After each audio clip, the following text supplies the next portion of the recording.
Hello, everybody, and welcome to Living Out Loud with Ashley Stone. We are about to finish this 12 ways to protect your energy, going over the next 6. So let's talk about it. All right, so let's dive right into it. Last week we discussed, if you haven't checked it out already, we discussed the first 6 ways that you can protect your energy. Go check out that video if you have not already, and like, comment, subscribe, and share this. So we are going over now the next 6 because the article is a full 12 ways to protect your energy, and I just cut it in half there, did half now and half there. I mean half then and half now. Yeah, there you go. And the link to the website that I'm going over is going to be down there as well. Because I don't want to, claim that I wrote every word of this or whatever. So I want to give the credit where credit's due. The website is strongsensitiveSouls.com, and I'm on the article of Protect Your Energy. I know it's kind of rude to sip on camera, but I need my cafe. Ooh, that sounded so good. Do you ever just do one of them pops and it just comes to you? All right, let's get into this. So number 7, react less. I have learned so very much from this, and this is actually, a lot of these are DBT skills, dialectical behavior therapy skills that really do help me in my everyday life too. As I'm reading through these, I'm like, oh God, that's a DBT skill. I do that, like, yay.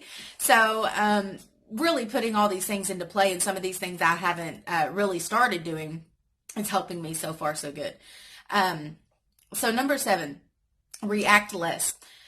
So we quickly react to other people's energies, whether positive or negative. We're less stable in our own energy. So if we are quick to react, whether it's someone's positive energy or someone's negative energy, if we are quick to react to it, we're depleting what we need within ourselves.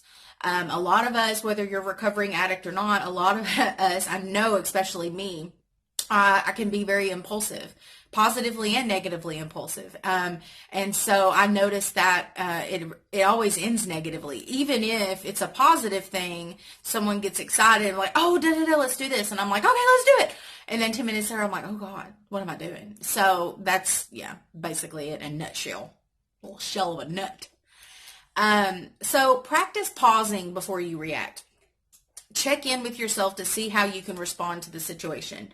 Let your best self step forward. I can't read. Let's try that. Happens in every video. Can't read. Let me backtrack it. Rewind -roni. It's like macaroni, but with no carbs. All right. Practice before you react. Check in with yourself to see how you can best respond to the situation. Let your best self step forward, not your ego-driven reactive self, because we all have ego. We all are human. It happens. By pausing and responding mindfully, you're less likely to allow someone's negativity to pierce you or drag you down. That is so important. If you find yourself during the daytime, whether you're at work or, you're dealing with your family or whatever, the situation is, you have to stay in control of your energy and you'll be far less reactive to the world around you. I know that when I just react to stuff, I stress myself out and I make myself sick over stuff. You can't just react in the moment. You have to pause and breathe and give yourself time to ask yourself, how am I going to respond to this? Am I even going to respond to it right now? Sometimes you don't need to respond at all in that moment. So the intention for this one, or just for today, that's how I relate to it. I will always pause before reacting so I can respond mindfully to whatever the world throws at me. So pause before you react today. Pause, even for 5 seconds. Take a deep breath in through your nose, out through your mouth. Take a moment to process what's going on and what was asked of you or what was told of you, and decide, who you really want to be when you respond. Do you want to be the true self that you are inside? Do you want to be just matching their energy just because? Come on now, get real. Let's get real. Gotta get real. And I got a lash that just wants to run away. Number 8, be busy. Be busy. This is fun. I know, I love being busy.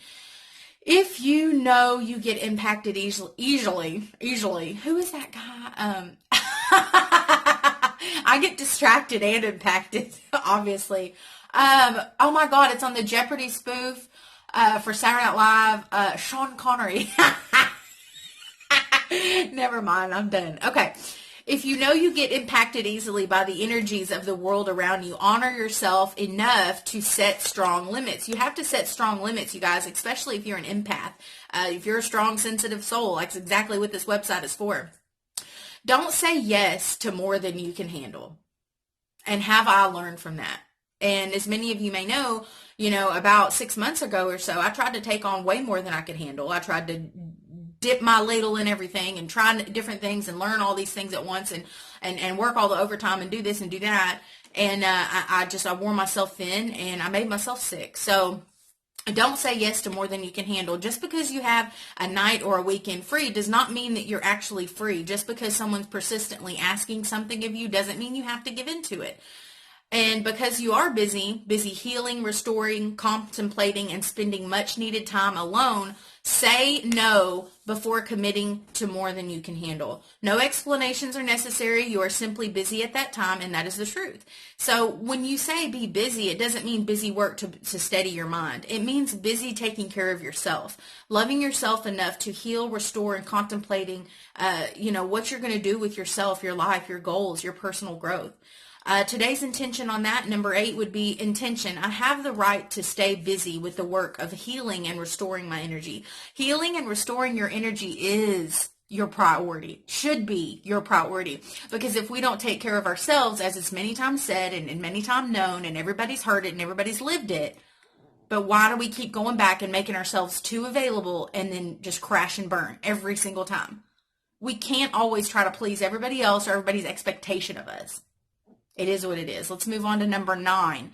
Number nine, understanding your own negativity. Well, ain't that just a shoot in the foot? A shot, a shoot? Don't know. So let's keep reading. It can be hard to admit, but the negativity we dislike in others exists within ourselves as well. Say it ain't so. Why are you making me say this? When we close our eyes to this, we're not able to be fully aware of and in control of our own energy.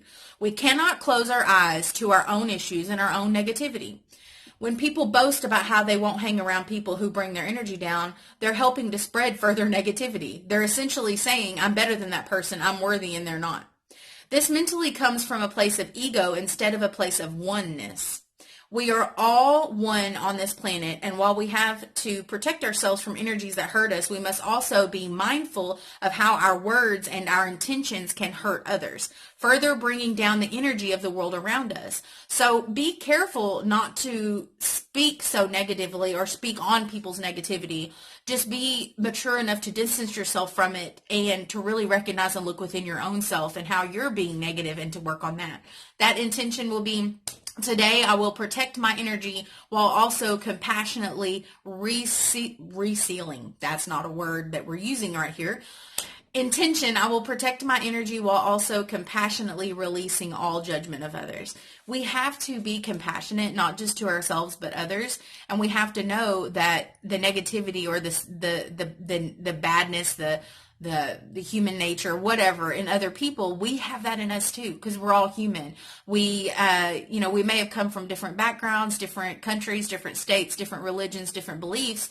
However, at the end of the day, we all bleed blood, red-blooded Americans or any other person in the whole world. And that's what it is. Number 10. You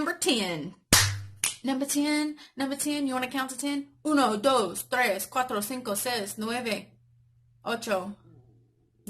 nieve. Oh my God.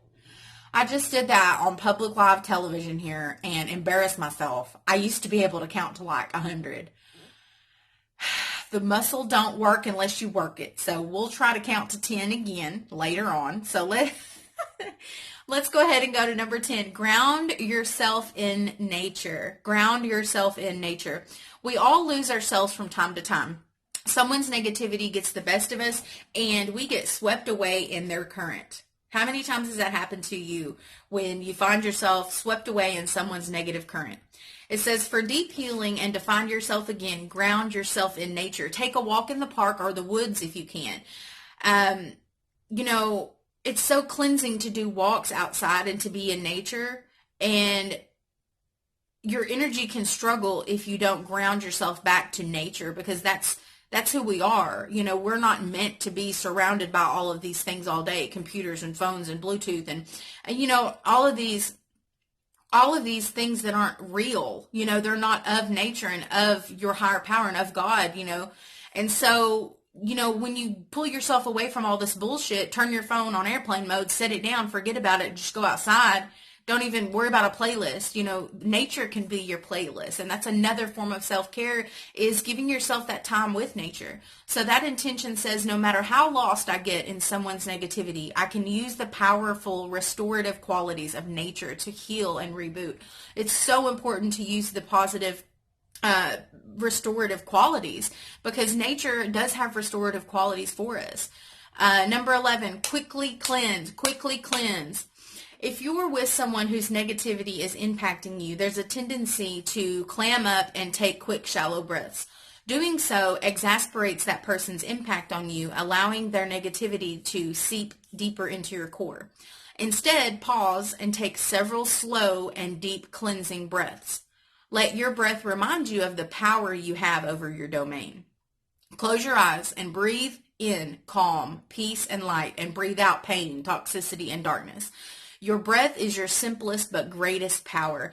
My breath alone can heal me. Intention, just for today. My breath alone can heal me. It can heal you and protect your energy when you have that moment to quickly cleanse.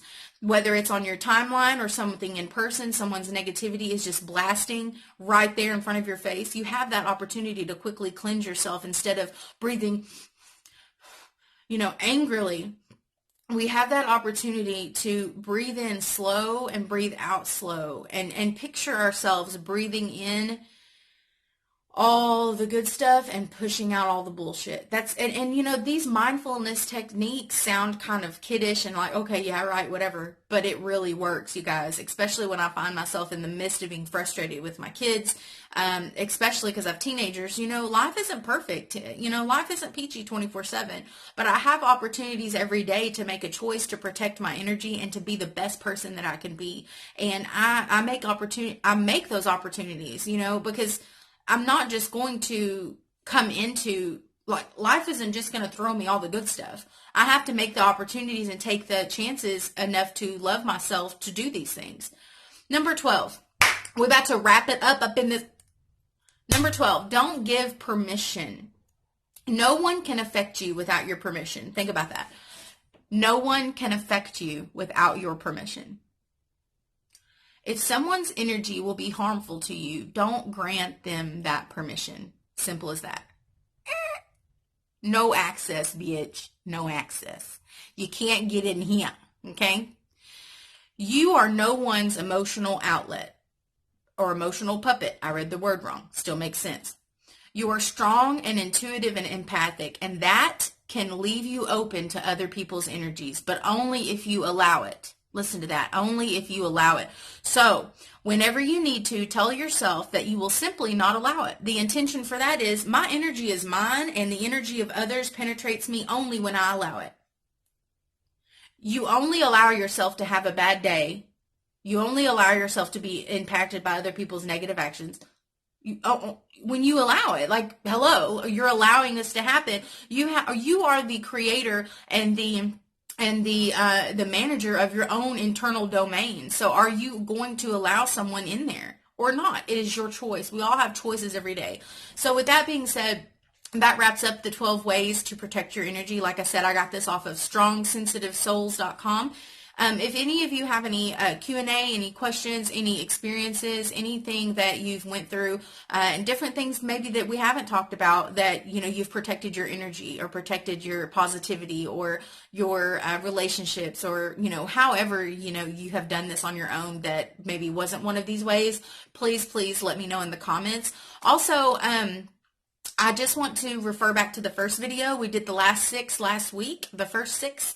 So if you haven't checked that out, go check that out on Living Out Loud with Ashley Stone. And I thank y'all again for watching. Every week I try something a little different. I try something new. I try to just be myself, and, you know that I'm doing this not for likes and comments and not for popularity or anything like that. I'm doing it because people need this information, and people, need to see someone living out loud and being productive after addiction. Being productive after addiction is so very important because I don't want to fall into a certain category and people just limit me. The only limits that are there for myself are the ones I create on my own. So I want to look at myself as limitless, and I can do anything that I put my mind to, and so can you, whether you're a recovering addict or you're just a normie. We all have shit we need to work on. So I love you guys so much. Like, comment, subscribe, and don't forget to hit that notification bell to be notified of any videos that I upload. And I hope y'all have a wonderful, fantabulous day, weekend, night, evening, whatever it is when you see this. So love you guys.